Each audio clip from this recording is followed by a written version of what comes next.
Thank you, Mr. President. I wanted to challenge you on one of the statements that you made in the tail end of the campaign in the midterms. Here we go. If you don't mind, Mr. President, that this caravan was an invasion. As you know, Mr. President, I consider it to be an invasion. As you know, Mr. President, the caravan was not an invasion. It's a group of migrants moving up from Central America towards the border with the U.S. Thank you for telling me that. I appreciate it. Why did you characterize it as such? Because I consider it an invasion. You and I have a difference of opinion. But do you think that you demonized immigrants in this election to try to keep? I want them to come into the country, but they have to come in legally. You know, they have to come in, Jim, through a process. I want it to be a process, and I want people to come in, and we need the people. Wait. You know why we need the people, don't you? Because we have hundreds of companies moving in. We need the people. But your campaign had an ad showing migrants climbing over walls and so on. Well, that's true. But they weren't actors. They're not going to be doing that. They weren't actors. Well, no, it's true.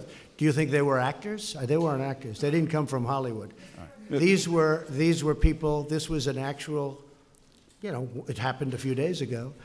And they're hundreds of miles away, though. They're hundreds and hundreds of miles away. That's not an invasion. Honestly, I think you should let me run the country. You run CNN. All right. And if you did it well, your ratings would be much better. If I may ask one other question, Mr. President, if I may ask one other question, are you worried? That's enough. That's enough. Mr. President, that's I was going to ask one of the other folks. That's enough. Pardon me, ma'am.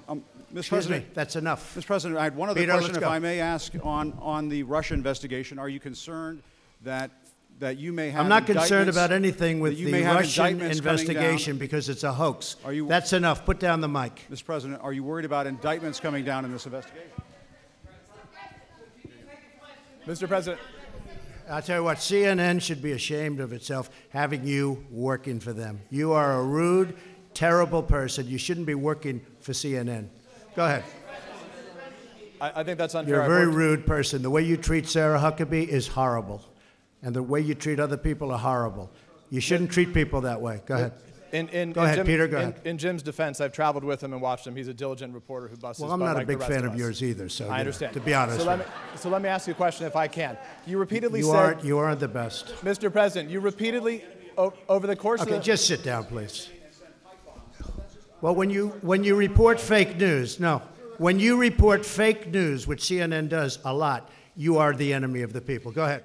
Okay. So, Mr. President, if it's Mr. President, just wait this moment. If it's unfair to the country and it's costing millions of dollars, why don't you just give him the mic, please? I've answered the question. Okay. Go ahead, take the. Well, I'll give you voters. I will give you voter suppression. You just have to sit down, please. Sit down. I didn't call you. I'll give you voter suppression. Take a look at the CNN polls, how inaccurate they were. That's called voter suppression. Go ahead, please. Thank you, Mr. President. I'm not responding. I'm responding to. Excuse me. I'm not responding to you. I'm talking to this gentleman. Would you please sit down? Excuse me. Would you please sit down? Please go ahead. Thank you, Mr. President. Now that the House of Representatives very hostile. has fled. It's such a hostile media. It's so sad. You asked me about. No, you rudely interrupted him. Go ahead.